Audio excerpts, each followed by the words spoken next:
வாக்குத்தத்தம், நீங்கள் எதிர்பார்த்திருக்கிற முடிவுகளை நான் உங்களுக்கு கொடுக்கும்படி உங்கள் பேரில் நினைத்திருக்கிற நினைவுகளை அறிவேன் என்று கர்த்தர் சொல்றார். அல்லேலூயா. யாரோட விசுவாசிக்கிறீங்க?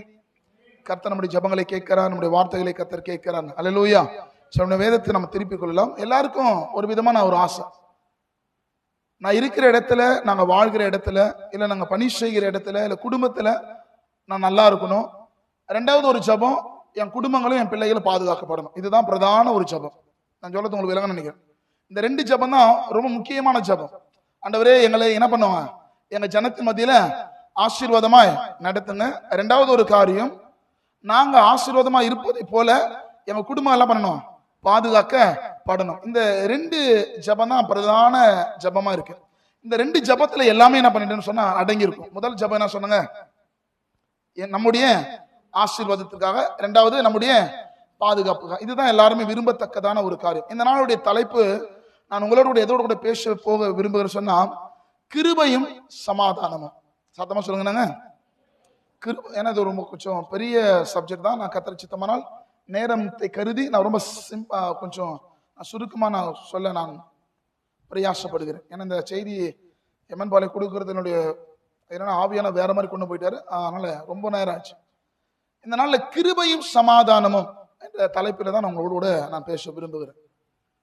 இன்னைக்கு நம்ம ரெண்டு ஜெபம் சொன்ன, முதல் ஜெபம் என்னுடைய ஆசீர்வாதத்துக்காகவும், ரெண்டாவது என்னுடைய பாதுகாப்பு. ஆண்டவரே, எங்க பேரை பெருமைப்படுத்துங்க, நாங்க பொருளாதாரத்தில் வளரணும், நாங்க பணி செய்கிற இடத்துல நாங்க உயர்வு காணணும், நாங்க எங்க சொந்த பந்தங்கள் மத்தியில எங்க தலைகளை உண்ணியாதபடிக்கு கர்த்தர் எங்களை ஆசீர்வதிக்கணும், நாங்க கடன் பிரச்சனை இல்லாமல், பலவீனம் இல்லாமல், இதெல்லாம் ஜெபம். அல்லேலூயா.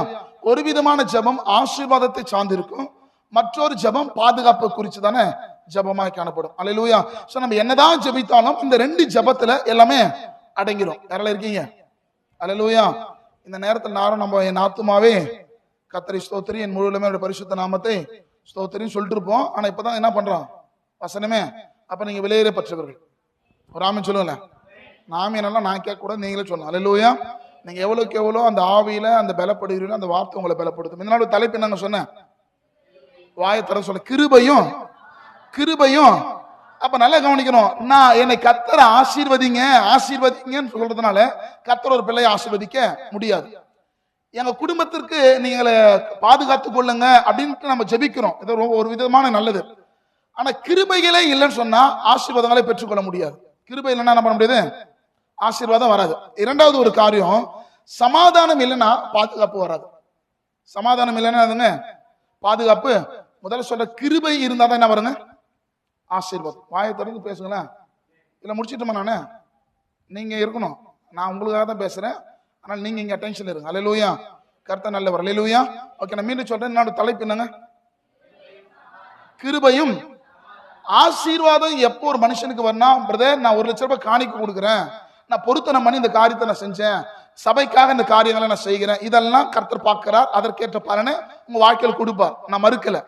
ஆனா ஆசீர்வாதம் என்பது நான் கொடுத்திருக்கிறேன் அதனால சபை நான் ஆசீர்வதிக்க சொன்னா ஆண்டவர் ஆசீர்வதிக்க மாட்டார். கொடுங்கள் அப்பொழுது உங்களுக்கு கொடுங்கள் அப்பொழுது ஆசீர்வதிப்பேன் ஆண்டவர் என்ன பண்ணல. நான் ஏற்கனவே விளங்குது, நீ கொடுத்தா உன்னை ஆண்டவர் கொடுப்பார், நீ எதை கொடுக்கிறையோ அந்த அளவுக்கு ஆண்டவர் மறுபடியும் கொடுப்பார். ஆனா ஆசீர்வாதம் என்பது என்ன தெரியுங்களா, யாரிடத்துல கிருபைகள் இருக்கிறதோ அவர்களை தான் கர்த்தர் ஆசீர்வதிப்பார். யாருக்கு விளங்குதுங்க? அப்ப நான் சபைக்காக ஓடுகிறேன், சபை பணி பார்க்கிறேன், சபைக்காக நிற்கிறேன், சபைக்காக ஜெபிக்கிறேன், சபைக்காக காணிக்கை கொடுக்கிறேன், தசமபாகம் கொடுக்கிறேன். சிஸ்டர் பிரதர், நீங்க கொடுக்கிற காணிக்கைகள் எல்லாம் கர்த்தர் கொடுத்த பங்குல தான் கர்த்தர் கொடுக்குறீங்க. யாருக்கெல்லாம் விளங்குது? அல்லேலூயா. அப்ப கடவுளுடைய ஆசீர்வாதம் ஒரு குடும்பத்திற்கு, ஒரு சபைக்கு, ஒரு தனிப்பட்ட நபருக்கு கிடைக்கும்னா முதல்ல அவனுக்கு என்ன வேணும், கிருபை. வாய்த்தன சொல்லுங்க, கிருபை. சத்தமா சொல்லுங்களேன். இப்ப நான் போயிட்டு ஏசப்பாக்கு முன்னாடி போயிட்டு, ஆண்டவரே உமக்காக நான் ஊழியம் செய்தேன், உமக்காக நான் எவ்வளவு காரியத்தை செய்தேன், உமக்காக ஓடினேன், உமக்காக ஒடியாந்தேன், இதெல்லாம் ஆண்டவர் சமூகத்துல ஆசீர்வாதங்களை கொண்டு வராது. ஆசீர்வாதங்கள் ஒரு மனுஷனுக்கு எங்க கொண்டு வரப்படும் சொன்னா, அவர் யார் மேல கிருபையா இருக்கிறாரோ அவர்களை தான் கர்த்தர் ஆசீர்வதிப்பார். அல்லேலூயா. அப்ப யாருக்கிட்ட தம்முடைய சமாதானம் இருக்குதோ, சமாதானம் எந்த குடும்பத்தில் இருக்கிறதோ அந்த சமாதானத்தை கொடுக்கிற குடும்பத்துக்கு தேவன் பாதுகாப்பு கொடுப்பார். யாருக்கு விளங்குதுங்க இந்த தாற்பயம்? ஏன் நான் இவ்வளோ உங்களுக்கு விலைக்கு நான் சொல்றேன்னா, நான் இதை குறித்து தான் என்னாலும் தியானிக்க போகிறோம். நம்ம நிறைய நேரத்தில் ஆண்டவரே நீர் என்னை ஆசீர்வதிங்க, என் பேரை பெருமைப்படுத்துங்க ஜெபிக்கிறதெல்லாம் தப்புன்னு நான் சொல்லலை. ஆனா வேதம் தெளிவா சொல்லப்படுகிறது, கிருபை இல்லாமல் ஆசீர்வாதங்கள் இல்லை. கிருபை இல்லாமல் ஆசீர்வாதத்தை பெற்றுக்கொள்ளவே இல்லை. என்னுடைய தாத்தா, எங்களுடைய பரம்பரை மூதாதையர்கள் எல்லாம் வந்து பார்த்தா கிறிஸ்தவ வம்சத்தை சார்ந்தவர்கள், இல்லை நாங்கள் கிறிஸ்தவருடைய பின்னணியில் வந்தவங்க எல்லாம் சொல்லலாம். இதெல்லாம் ஒரு மனுஷனை ஆசீர்வதிக்கும் சொன்னா ஆண்டவர் வாக்கு கொடுத்திருந்தா வாக்கு தத்தங்கள் பிரகாரமாக ஆசீர்வதிப்பார். ஆனா தனிப்பட்ட ஜீவியத்துல ஒரு மனுஷனுடைய ஆசீர்வாதம் எதை சார்ந்து இருக்குன்னா தேவனுடைய கிருபை சார்ந்துதான் இருக்கு. யாருக்கு விளங்குதுங்க? அல்லேலூயா. நான் மீண்டும் சொல்றேன், இந்த நாடு தலைப்பு என்னங்க? எதுக்காக நான் மீண்டும் மீண்டும் சொல்றேன், நீங்க இங்கிருந்து போகும்போது கிருபையோட தான் போகணும் வெளியே. அல்லேலூயா. நாங்க கிருபையும், அப்ப கிருபை எதை கொண்டு வர சொன்னாங்க? ஆசீர்வாதத்தை. சமாதானம் எதை கொண்டு வரும்? பாதுகாப்பு. Very good, super. உங்களை மாதிரி லேட்டானாலும் கரெக்டா இருக்கீங்கன்னு நினைக்கிறேன். கிருபை எதை கொண்டு வருங்க? வாய் திறந்து சொல்லுங்க, படிக்கலாம் சொல்லி நான் சொல்றது பண்ணா உங்களுக்கு விளங்கிடும். கிருபை எதை கொண்டு வருங்க? சமாதானம். அப்ப குடும்பத்துல சமாதானம் இல்லைன்னு சொன்னா அந்த குடும்பத்துல பாதுகாப்பு இருக்காது. குடும்பத்தில் மிஸ் அண்டர்ஸ்டாண்டிங் இருக்குது, குடும்பத்துல ஒரு விதமான தேவ சமாதானம் இழுக்கல, அந்த இடத்துல ஒரு ஐக்கியப்படல சொன்னா அந்த குடும்பத்துல ஒரு பயம் இருக்கும். ஐயோ நம்ம வாழ்க்கை ஏதாச்சும் நடந்துருமா, ஒரு மரண பயம், ஒரு நம்ம போகும்போது ஆக்சிடென்ட் ஆயிடுமா, ஒரு சில குடும்பத்துக்கு ஒரு விபத்து இருக்கும். அந்த விபத்துக்களை நம்ம குடும்பத்தோட கூட என்ன பண்றது? ஒப்பிட்டு பார்ப்பது. யாருக்குள்ள விளங்குதுங்க? ஒரு நியூஸ் கேட்கறீங்கன்னு வச்சுக்கலாம், அந்த நியூஸ் நம்முடைய வாழ்க்கையில் நடந்துச்சுன்னா, நம்முடைய பிள்ளைகள் வாழ்க்கையில் நடந்துச்சுன்னா, ஏன் சொன்னா எந்த இடத்துல சமாதானம் இல்லையோ அந்த குடும்பத்துல தேவனுடைய பாதுகாப்பு இருக்காது. யாருக்கா புரியுதுங்க? அப்ப தேவ பிள்ளைகளை அறிந்து கொள்ளணும், முதல்ல நீங்க விரும்புவது கிருபையும் சமாதானமும். எதை விரும்பணுங்க? சபை எதை விரும்பணும்? அப்ப இந்த சபை ஆவிக்குரிய சபையா மாறணும். இந்த சபையை கர்த்தர் ஆசீர்வதிக்கணும். நம்ம லைட் ஷோ போறதுனாலயோ, இல்ல நம்ம பொருட்கள் வாங்குறதுனாலயோ, இல்ல நம்ம சர்ச்சை ஒரு அழகுபடுத்துவதனால கர்த்தர் நம்ம ஆசீர்வதிக்க மாட்டா. இந்த சபையில கர்த்தருடைய கிருபை இருந்தா தான் கர்த்தர் ஆசீர்வதிப்பா. யாருக்கு விளங்குதுங்க? உங்க குடும்பத்தில் ஃப்ரிட்ஜ் இருக்குதோ, இல்ல ஏசி இருக்குதோ, இல்ல ஒருவேளை நீங்க விரும்புற காரியங்கள் இல்லாமல் இருக்குதோ இல்லையோ, அது செகண்ட். ஆனா உங்க குடும்பத்துல கிருபை இருக்கணும். ஏன்னா கிருபை தான் ஆசீர்வாதங்களை கொண்டு வரும். யாருக்கு விளங்குதுங்க? அப்ப சபை தோற்றத்தை வைத்து ஆசீர்வதிக்கிறவர் அல்ல, சபையும் சபை விசுவாசிகளும் கிருபைகளை கொண்டுதான் கர்த்தர் ஆசீர்வதிக்கிறார். யாருக்கு விளங்குதுங்க? ஏன்னா நான் வசனத்துக்கு போக மாட்டேன், ஏன் உங்களுக்கு இவ்வளவு முன்னுரை கொடுக்குறேன்னா இதை புரிந்தாதான் நான் சொல்லுகிற வார்த்தை உங்களுக்கு விளங்கும். அல்லேலூயா. அப்ப நான் மீண்டும் சொல்றேன், தவறா நினைச்சு கொள்ளாது. ஏன்னா நான் இங்கிருந்து இந்த வார்த்தை நீங்க கேட்கறீங்கன்னா நிச்சயமா பலருடைய வாழ்க்கையில ஒரு ஒரு எப்படி சொல்றது, ஒரு மாற்றத்தை ஏற்படுத்துகிற செய்தியா காணப்படும், ஒரு மாற்றத்தை ஏற்படுத்தும். அல்லேலூயா. நான் மீண்டும் சொல்றேன், கிருபை தான் ஆசீர்வாதத்தை கொண்டு வரும். எந்த பின்புலத்தையும் எந்த விதமான பேக்ரவுண்ட் வச்சு கர்த்தர் நம்ம என்ன பண்ண மாட்டாரு, நம்ம பொருளாதாரத்தை நம்முடைய பர்சனாலிட்டியை வச்சாலும் கர்த்தர் என்ன பண்ண மாட்டாரு, ஆசீர்வதிக்க. அப்ப ஆசீர்வாதம் எதை சார்ந்தது? கிருபை. யாருக்குள்ள விளங்குதுங்க? அப்ப குடும்பத்தில் பாதுகாப்புன்னா அந்த பாதுகாப்பு வரணும். முதல்ல அந்த குடும்பத்துக்கு என்ன வேணும்? சமாதானம் இல்லாம என்ன பண்ண முடியாது, பாதுகாப்பு கிடைக்கவே கிடைக்காது. அல்லேலூயா. இதுதான் இந்த நாள் நம்ம தியானிக்க போறோம். தியானிக்கலாமா? இருக்கீங்களா? அல்லேலூயா. நீங்க எடுத்து வாசிக்க கேட்போம். என்னாகமம் 6ஆம் அதிகாரம் வசனங்கள் 24ஆம் வசனத்திலிருந்து வாசிக்க கேட்போம். என்னாகமம் 6ஆம் அதிகாரம்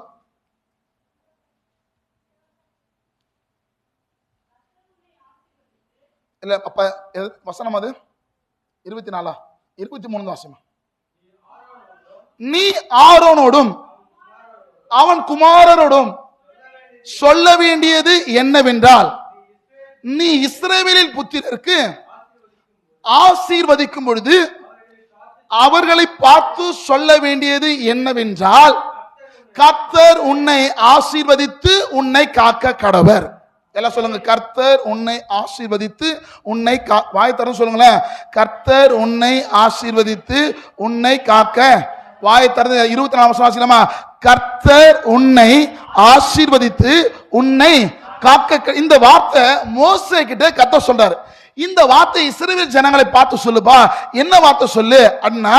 நான் அவர்களை ஆசீர்வதித்து அவர்களை காக்க கடவேன். நான் சொன்னங்க, கிருபை என்ன கொண்டு வரங்க? கிருபை என்ன கொண்டு வரும்? இங்க அந்த வசனத்தை ஆசீர்வாதத்தோடு கூட முடிக்கல. கர்த்தர் உன்னை ஆசீர்வதித்து உன்னை என்ன பண்ணுவாரா? காக்க கடவர். இந்த வார்த்தை கேட்கிற உங்களை பார்த்து கர்த்தர் சொல்லுகிறார், தம்முடைய ஆசீர்வாதத்தையும் தம்முடைய பாதுகாப்பையும் தம்முடைய பிள்ளைகளுக்கு கொடுக்க விரும்புகிறார். ஒரு ஆமென் சொல்லுங்களேன். அல்லேலூயா. நம்ம என்ன சொல்லுங்க, கிருபை எதை கொண்டு வருங்க?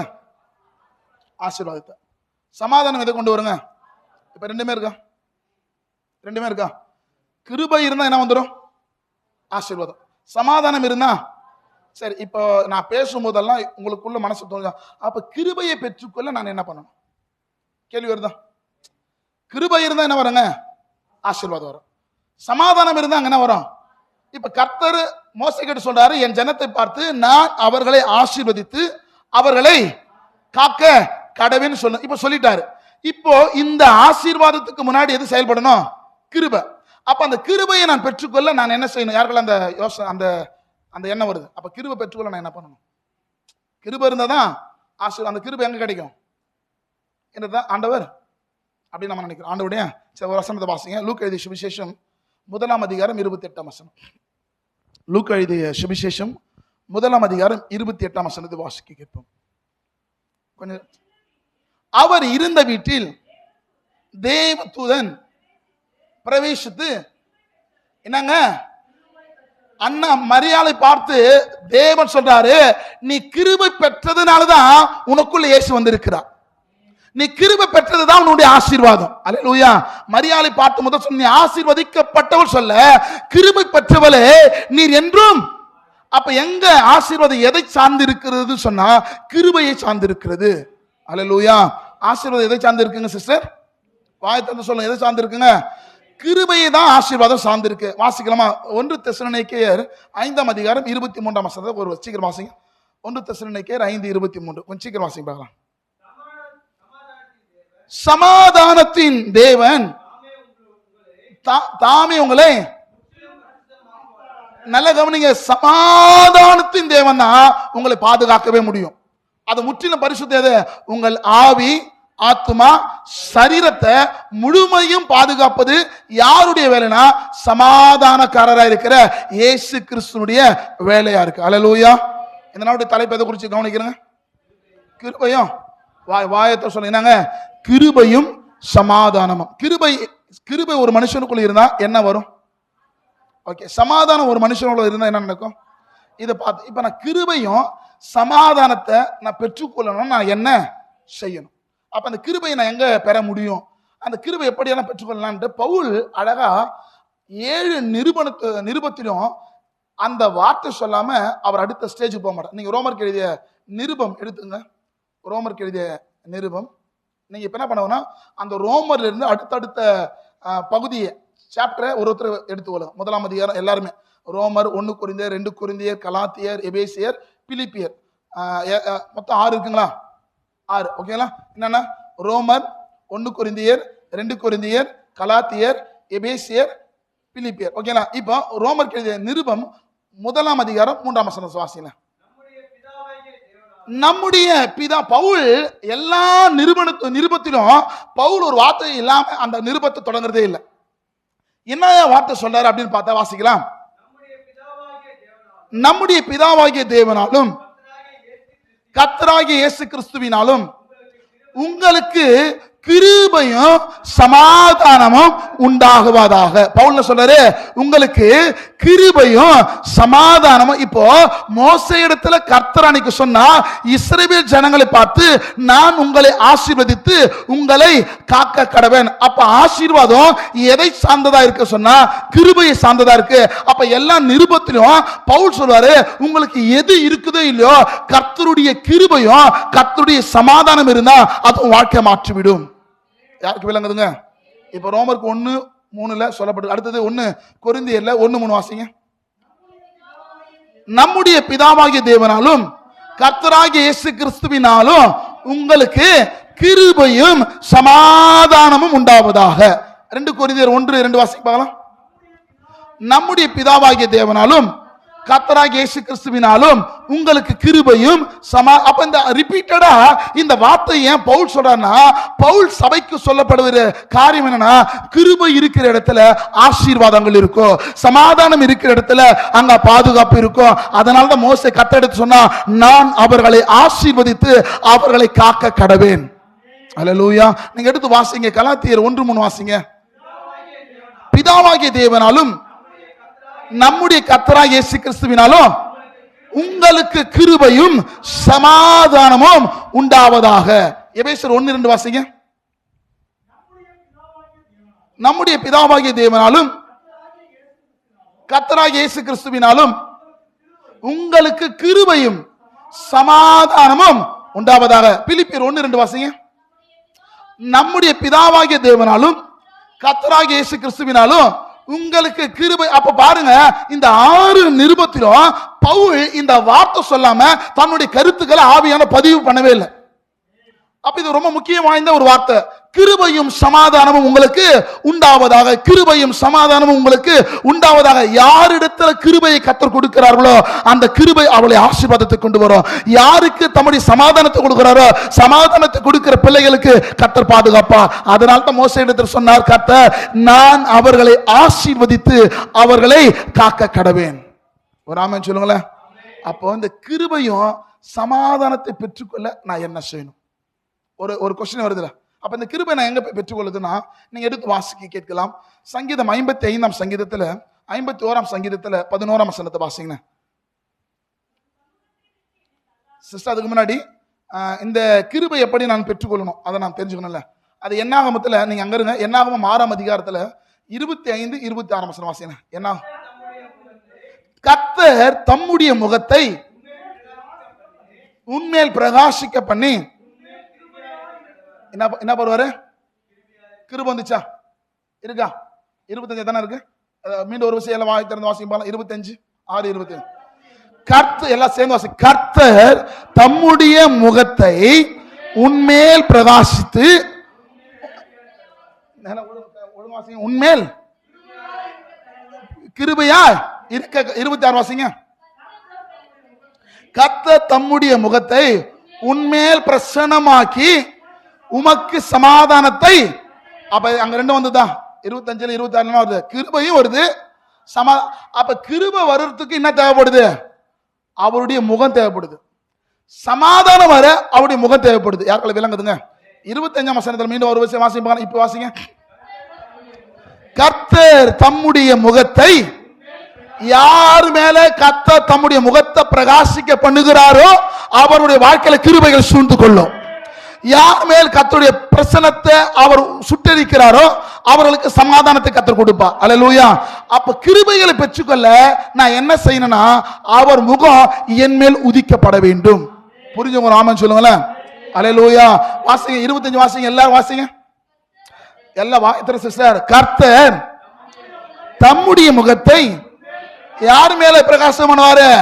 உண்மையில யாரை விசுவாசிக்கிறீங்க? அவர் என் மேல தம்முடைய முகத்தை பிரகாச பண்ணுவார். நான் கிருபை பெற்றவன். அல்லேலூயா, அல்லேலூயா. யார் மேல் தம்முடைய முக பிரகாசத்தை அவர் வீச பண்ணுகிறாரோ அவர்கள் கிருபை பெற்றவர்கள். ரைட்டுங்களா? முதல்ல 25 இருக்கலாம். 26 வாசிங்க. கர்த்தர் தம்முடைய முகத்தை உன்மேல் பிரசன்னமாக்கி, அதாவது ரெண்டும் பொருள் ஒண்ணுதான். பிரசன்னமாக்கி 25 இருக்கு. பிரகாஷ், இது ரெண்டு பொருள் ஒண்ணுதான். இப்ப நல்லா கவனிங்க. யாருடைய முகத்து மேல கர்த்தர் பிரகாசத்தை ஏற்படுத்துகிறாரோ அவர்களுக்கு கிருபையும் சமாதானமும் கிடைக்கும். அல்லேலூயா. இப்ப யாருக்கு கிடைக்கும்னு தெரிஞ்சிச்சு. யாருக்கு கிடைக்கும்? அவர் முகத்தை யார் மேல பிரசன்னமாக்குறாரோ பிரகாசிக்க பண்ணுகிறாரோ அவர்களுக்கு என்ன கிடைக்கும்? கிருபையும் சமாதானம் கிடைக்கும். யாருக்கு விளங்குது? சரி, இதுவரை யாருக்கு புரிஞ்சுது? புரிஞ்சவங்க புரிஞ்ச விதம் ஒரு ஆமென் சொல்லுங்களேன். ஓகே, இந்த நாளோட தலைப்பு என்னங்க? Very super super. இந்த நாளோட தலைப்பு என்னங்க? கிருபை. ஓகே, கிருபை ஒரு மனுஷனுக்குள்ள இருந்தா என்ன நடக்கும்? சமாதானம் ஒரு மனுஷனுக்குள்ள வந்தா என்ன நடக்கும்? எங்க வானத்தின் வாச சபையை நினைச்சு நான் ரொம்ப பெருமைப்படுறேன். அல்லேலூயா. பவுல் எல்லா நிருபத்திலும் ஒரு வார்த்தை சொன்னார். என்ன வார்த்தை சொன்னார்? கிறிஸ்துவனுடைய கிருபையும் சமாதானமும் உங்களுக்கு. அந்த 6 நிருபத்திலையும் ஏன் அந்த வார்த்தை பதிவுபடுத்துறான்னா, கிருபை தான் ஒரு மனுஷனோட வாழ்க்கையில் ஆசீர்வாதத்தை கொண்டு வரும். ஒருவன் கொடுக்கறதுனாலையும் ஒருவன் உழைக்கிறதுனாலையும் ஒருவன் அர்ப்பணிப்பதுனாலும் ஆசீர்வாதம் வராது. அதற்கான பலன் வரும். ஆசீர்வாதம் என்பது எதை சார்ந்து காணப்படுகிறதுனா கிருபையை சார்ந்து. அப்ப இந்த கிருபை யார் மேல வரும் சொன்னா, யார் மேல தம்முடைய முகத்தை பிரகாசம் பண்ணுகிறாரோ அவர்களுக்கு தம்முடைய கிருபையும் சமாதானத்தை கொடுக்கிறார். யாருக்கு விளங்குதுங்க? இதுவரை புரிஞ்சு ஒரு ஆமென் சொல்லுங்க. சரி, அப்ப யாரு மேல அவர் பிரசன்னம் ஆவார்னா, நீங்க எடுத்து வாசிங்க. சங்கீதம் புஸ்தகம் 51 சங்கீதம் 11 வசனத்தை வாசிக்க கேட்போம். எல்லாரும் உம்முடைய சமூகத்தை விட்டு என்னை தள்ளாமலும். இந்த தமிழ்ல டிரான்ஸ்லேஷன் பண்ணும்போது, அது மொழிபெயர்க்க எபிரேய பாஷையிலிருந்து சில மொழி பெயர்க்கப்படும் போது அது என்னன்னா, அந்த இடத்துல ஆக்சுவலா என்ன வார்த்தை வரும்னா முகம் என்ற ஒரு வார்த்தை வரும். சிஸ்டர், இங்கிலீஷ் பைபிள் அப்படிதானே இருக்கும். என்ன இருக்குங்க? 51:11 KVJ வாங்குது.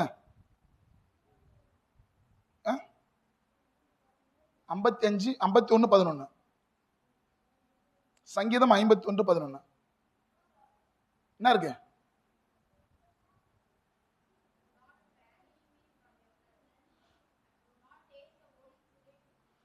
அப்போ அங்க சமூகம் என்பது ஹோலி ஸ்பிரிட் என்றத பரிசுத்த ஆவியானவரை அடையாளப்படுத்துகிறது. அல்லேலூயா. கிருபையும் சமாதானமும் ஒரு மனுஷனுக்கு கிடைக்கணும்னா எப்படின்னா, யார் தம்முடைய முகத்தை பிரகாசம் பண்ணுகிறாரோ அவளுக்கு என்ன கிடைக்குங்க? கிருபையும் சமாதானமும் கிடைக்கும் சொல்லிட்டு. இப்ப இது எங்க கிடைக்கும் சொன்னா, இப்ப வேதத்தை வாசி 51 11 எல்லாம் வாசிப்பாங்க. சங்கீதம் 51 11. உம்முடைய சமூகத்தை இந்த மொழி பெயர்க்கிறாங்க பாத்தியா, அங்க முகம் என்ற வார்த்தை போடுவதற்கு பதிலாக முகம் போட்டா அது சரியா இருக்காது. இப்போ நீங்க இப்ப வாசிங்கன்னா, உம்முடைய முகத்தை விட்டு விளங்குதா? முகத்தை எப்படி தேட முடியும்? தள்ள முடியும்? இப்ப என் முகத்தை தள்ள முடியுமா? அதை போட்டு அந்த அங்க மீனிங் ஃபுல்லா இல்ல. மீனிங்கா வராதனால என்ன பண்ணிட்டாங்கன்னா, 4 விதமான வார்த்தைகளை வேதத்துல பயன்படுத்த ஆரம்பிச்சுட்டாங்க. ஒன்று சமூகம், ரெண்டாவது பிரசன்னம், மூணாவது என்னதுங்க? முதல்ல என்ன சொன்னாங்க? சதமா சொல்லுங்க. முதல்ல என்னங்க? முகத்துக்கு பதிலாக என்னென்ன பெயரிட்டாங்க சொன்னா, சமூகம் சொல்லுங்க, சமூகம், பிரசன்னம், சந்நிதி சொல்லுங்க, சமூகம், பிரசன்னம், சந்நிதி, கர்த்தருக்கு முன்பாக. இந்த வார்த்தை வேதத்துல எங்கெல்லாம் வருதோ அது கர்த்தருடைய முகத்தை குறிக்கிறது. புரிஞ்சுங்க ராமன் சொல்லுங்களேன். கிருபை யாருக்கு கிடைக்கும் சொன்னங்க? யாரு மேல அவருடைய முகத்தை பிரகாசிக்க பண்ணுகிறாரோ அவர்களுக்கு கிருபையும் சமாதானமும் கிடைக்கும். இப்போ இந்த யார் மேல அவர் பிரகாசம் பண்ண விரும்புறா சொன்னா, நான் சொன்னேன் முகன்ற வார்த்தை அங்க போட்ட அந்த அர்த்தத்தை கொடுக்காதனால முகத்துக்கு பதில் என்ன பண்ணாங்க வேதத்துல, அதை மொழிபெயர்க்கப்படும் போது சமூகம், பிரசன்னம், சந்நிதி, கர்த்தருக்கு முன்பாக அப்படின்ற வார்த்தையை கொடுத்துட்டாங்க. மீண்டும் இப்போ வாசிக்கலாம். இப்ப சமூகத்துக்கு முன்பதாக இப்ப அங்க முகம் போட்டுங்க. முகம் யாரை அடையாளப்படுத்துகிறதா? பரிசுத்த ஆவி. அதான் பைபிள் இருக்குங்களா, ஹோலி ஸ்பிரிட் இருக்குங்களா? அந்த முகம், அந்த சமூகம் எதை அடையாளப்படுத்துனா கர்த்தருடைய முகத்தை. அந்த முகம் யாருக்கு அடையாளம்னா பரிசுத்த ஆவியானவருக்கு. புரிஞ்சவங்க ஒரு ஆமென் சொல்லுங்களேன். அல்லேலூயா. இது புரியுதா? புரிஞ்சவங்க ஒரு ஆமென் சத்தமா. அல்லேலூயா. இப்ப வாசிங்க சிஸ்டர், 51 11 வாசிங்க. உம்முடைய முகத்தை விட்டு என்னை தள்ளாமலும். அப்ப நீ என்ன பண்ண? உம்முடைய முகத்தை விட்டு என்ன பண்ண? தள்ளாமலும். 2ஆம் வசனம் வாசிங்க. சங்கீதம் 139:7 வாசிங்க. சங்கீதம் 139:7 கொஞ்சம் சீக்கிரம் வாசிங்க. உமது ஆவிக்கு மறைவாக எங்கே போவேன்? அப்ப அங்க என்ன படிக்கிற நீ? உமது முகம். அப்ப முகம், சமூகம் என்பது எதை அடையாளப்படுத்துது சொன்னாங்க? முகத்தை. பிரசன்னம் என்பது எதை அடையாளப்படுத்த சொன்னாங்க? முகத்தை. யார்? சந்நிதி எதை அடையாளப்படுத்தும்? கர்த்தருக்கு முன்பதாக, தேவனுக்கு முன்பதாக சொல்ற மாதிரியா இந்த வார்த்தையெல்லாம் எதை அடையாளப்படுத்தினா கர்த்தருடைய முகம். கர்த்தருடைய முகம் எதுக்கு வெளிப்பாடுனா பரிசுத்த ஆவியானவருக்கு அடையாளம். புரிஞ்சவங்க ராமன் சொல்லுங்க. அல்லேலூயா. இப்ப வாசிங்க பாக்கலாம். சங்கீதம் 143:7 வாசிங்க.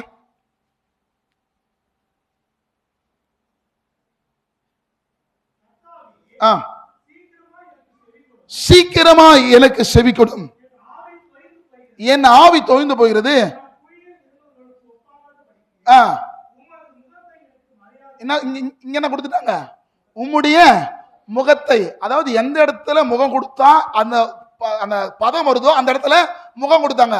பதம் வராத இடத்துல சமூகம், பிரசன்னம், சந்நிதி, தேவனுக்கு முன்பதாக, கர்த்தருக்கு முன்பதாக இந்த வார்த்தைலாம் வருதுன்னா அது கர்த்தருடைய முகத்தை அடையாளப்படுத்தும். கர்த்தருடைய முகத்தை யாருக்கு ஒப்பான்னு சொன்னா பரிசுத்த ஆவிக்கு. அல்லேலூயா.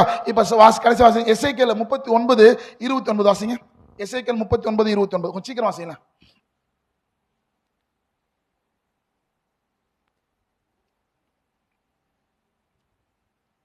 கர்த்தர் நல்ல. எசேக்கியேல் தேனுகிறீங்களா?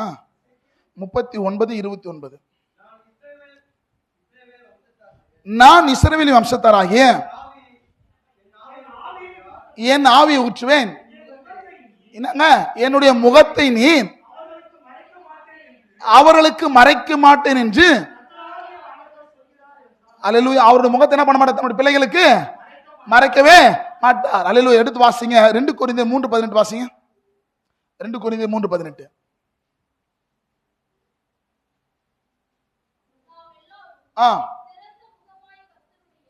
நாம் எல்லாரும் திறந்த முகமாய் கர்த்தருடைய மகிமையை கண்ணாடியிலே காண்கிறதை போல கண்டு ஆவியா இருக்கிற கர்த்தர் தானே அந்த சாயல் தாமே மகிமையின் மேல் மகிமை அடைந்து மறுரூபப்படுகிறோம். அல்லேலூயா.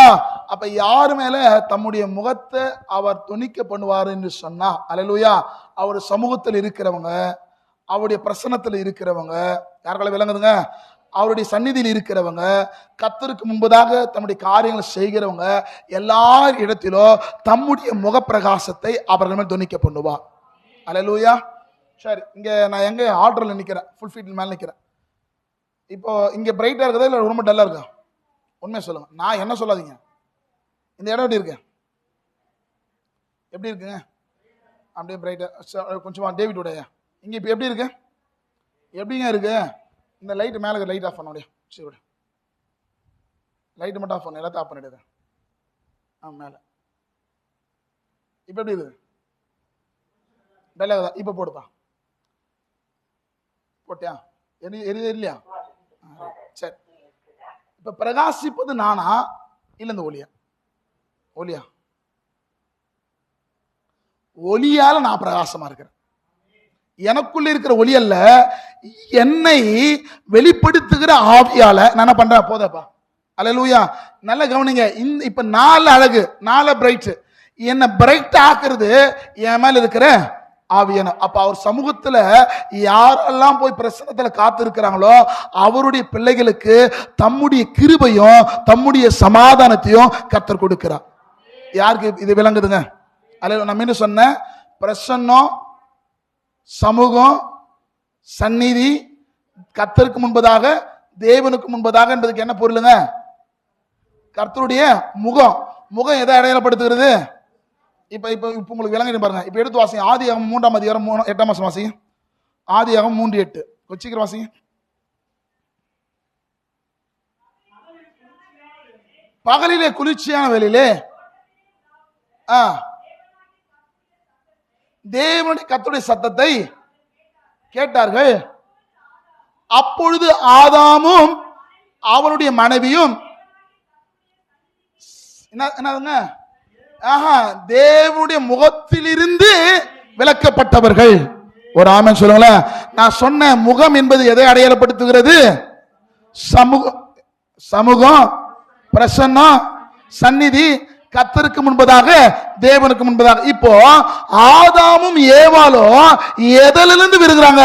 தேவனுடைய பிரசன்னத்திலிருந்து, அந்த பரிசுத்த ஆவியானுடைய அனுபவத்திலிருந்து எப்ப விலகுகிறார்களோ அப்பொழுது அந்த மகிமையை இழந்து போனார்கள். புரிஞ்சவங்க ராமன் சொல்லுங்கள. இப்ப வாசிங்க 3:8 வாசிங்க பார்க்கலாம். ஏன் இதை நான் சொல்றேன்னா, நிறைய ரெஃபரன்ஸ் இருக்கு.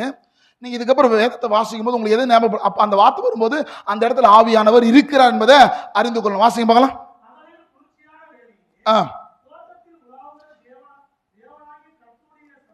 சத்தத்தை கேட்டார்கள். நல்ல கவனிங்க, சத்தத்தை கேட்டார்கள். கேட்ட பிறகு அவர் என்ன பண்ணார்கள்? அப்பொழுது ஆதாம் அவனுடைய மனைவியும்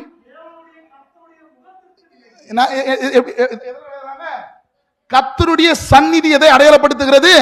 முகத்தை. முகம் எதற்கு ஒப்பனையாக கருதப்படுகிறது? பரிசுத்த ஆவிக்கு. யார் ஒருவன் பரிசுத்த ஆவிக்குள்ள நடத்தப்படுகிறார்களோ அவர்கள் மேல் தம்முடைய கிருபையும் சமாதானத்தை கற்றுக் கொடுப்பார். அல்லேலூயா. பாவம் செய்கிற இடத்துல பரிசுத்த ஆவியானவர் உங்களை விலக்கிட முடியும். பாவம் செய்யாத வரையிலும் ஆதாம் உலாவின சந்நிதியில ஆவியானவர் உலாவினார். ஜலத்தின் மேல் ஆவியானவர் அசைவாடினார். அல்லேலூயா. அப்ப பரிசுத்த ஆவியானவர் தான் இந்த உலகத்தை சிருஷ்டிக்கும் போது அதிகமா எல்லாரோட இடைப்பட்டவர் பரிசுத்த ஆவியானவர். யாருக்கு விளங்குதுங்க? அல்லேலூயா. நீங்க வாசிக்கல ஆதியாகமம் 4:16 வாசிங்க.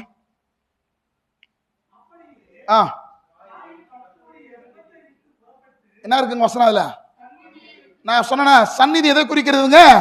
தேவனுடைய முகத்தை குறி. முகம் எதை அடையாளப்படுத்துகிறது? பரிசுத்த ஆவிய. இப்ப காயின் எங்கிருந்து விலகிறான்? கர்த்தருடைய முகத்திலிருந்து விலகி. வாசிங்க.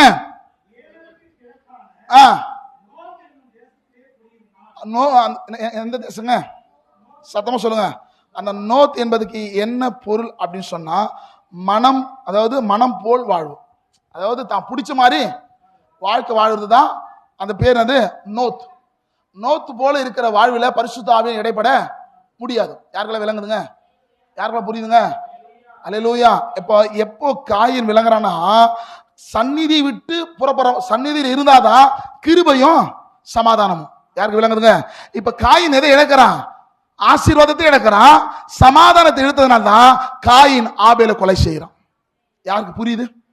புரிஞ்சுங்க ராமன் சொல்லல. அல்லேலூயா. யார் அவருடைய பிரசன்னத்தில் இருக்கிறார்களோ அவர்கள் ஆசீர்வதிக்கப்பட்டவர்கள். நீங்க எடுத்து வாசிங்க ஆதி ஆகமத்தில் 6ஆம் அதிகாரம் 11ஆம் வசனம் வாசிங்க. 6:11. பூமியானது தேவனுக்கு முன்பாக சீர்கெட்டதா இருந்தது. அப்ப தேவனுக்கு முன்பாக ஒரு வார்த்தை வருது. யாருக்கு வேலை? அதுக்கு நீங்க யோசிக்க தேவையில்லையே. அதனால தான் உங்களுக்கு கொண்டு வரேன். பூமியானது தேவனுக்கு முன்பாக சீர்கெட்ட, அப்ப அவருடைய முகத்துக்கு முன்பதாக பூமி எப்படி இருக்குது? பார்க்கும்போது சீர்கெட்டா இருக்குது. அல்லேலூயா. அப்ப பூமி சீர்கெட்ட ஆவியானவர் பார்க்கிறாரு, இந்த உலகம் எப்படி இருக்குது. அல்லேலூயா. விளங்குதா? இது ஏன் உங்களுக்கு டெஃபினிஷன் சொல்றேன்? அந்த வார்த்தை வரும்போது உங்களுக்கு எது ஞாபகம் வரணும்? தேவனுடைய முகம். முகம் வரும்போது உங்களுக்கு எதை அடையாளப்படுத்தணும்? பரிசுத்த ஆவியான. நீ எடுத்து வாசிங்க ஆதியாகமம் 7:1 வாசிங்க.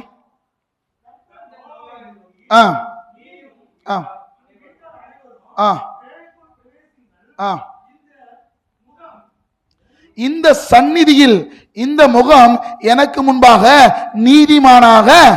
யாருக்கெல்லாம் விளங்குதுங்க? அப்ப பரிசுத்த ஆவியான ஒரு மனுஷனை குறித்து சாட்சி சொல்லணும். சாட்சி சொல்லும் போது கர்த்தருடைய கிருபை தம்முடைய பிள்ளைகளுக்கு கற்றுக் கொடுப்பார்.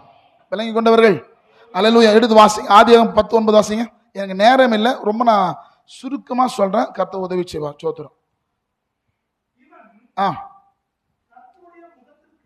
கர்த்தருடைய முகத்திற்கு வாசிங்க 10:9. இவன் கர்த்தருக்கு முன்பாக பலத்த வேட்டைக்காரனாக இருந்தான். ஆகையால் கர்த்தருக்கு முன்பாக பலத்த வேட்டைக்காரனான நிம்ரோத்தை போல என்னும் வழக்க சொல் உண்டாயிற்று. அந்த நிம்ரோத் என்பவன் யார் சொன்னா, பாபிலோன் தேசத்துல முதல் ராஜா இவன் தான். பாபிலோன் இருக்கு பாத்தீங்களா, அதுல முதலுடைய ராஜா சொன்ன யாருங்க? இந்த நிம்ரோன். இவன் யாருக்கு இவன் முதலாக விக்கிரக தோப்புகளை உண்டு பண்ணின இவன் தான். இவன் பிசாசுக்கு அடையாளமானவன். வேதம் சொல்றது இவன் கர்த்தருக்கு முன்பாக. அப்பனாவது கர்த்தருடைய சந்நிதியை தவறு செய்யறதுனால கர்த்தரை விட்டு விலகுகிறான். நான் சொன்ன தேவனுக்கு முன்பாக, கர்த்தருக்கு முன்பாக, இதெல்லாம் எதை குறிக்கிறது? தேவனுடைய முகத்தை குறிக்கிறது. எடுத்து வாசிக்க கேட்கலாம். பிரைஸ்லாம். ஆதியாகமம் 18:22 வாசிங்க.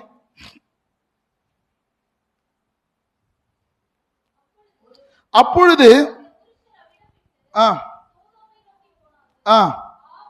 ஆபிரகாமோ பின்னும் கர்த்தருக்கு முன்பாக நின்று கொண்டிருந்தார். யாருக்கு முன்பாக? தேவனுடைய முகத்திற்கு முன்பதாக. அல்லேலூயா. சோதம் பட்டணத்தை அழிக்கும்படிக்கு கர்த்தர் போறார். போற வேலையில அழிக்க போற விஷயத்தை யார்கிட்ட சொல்றாரு?